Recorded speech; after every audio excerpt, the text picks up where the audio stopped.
রংপুরে ভিসি দোতলায় মিটিং করছে, সেখানে প্রক্টর এবং বিশ্ববিদ্যালয়ের সবাইকে নিয়ে, সেখানে আগুন দিয়েছে। গাড়িটাই তো পুড়িয়েছি, বাড়ির ভিতরে আগুন দিয়েছে। পুলিশ যখন উদ্ধার করতে গেছে পুলিশের উপরে হামলা করেছে। হ্যাঁ, পুলিশের গুলিতে একজন মারা গেছে। যেই মারা যাক সে তো বাবা মার সন্তান, আমরা সেজন্য সত্যি দুঃখ প্রকাশ করি।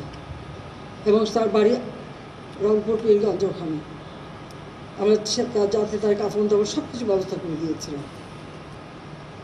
ছাত্রলীগের কয়েকজন নেতাকর্মীকে কীভাবে হত্যা করেছে। চট্টগ্রামে 6 তলার উপর থেকে ছুঁড়ে ছুঁড়ে নিচে ফেলেছে।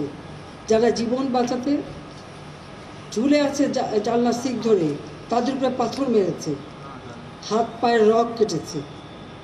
7 জন ছাত্রকে হত্যা করেছে।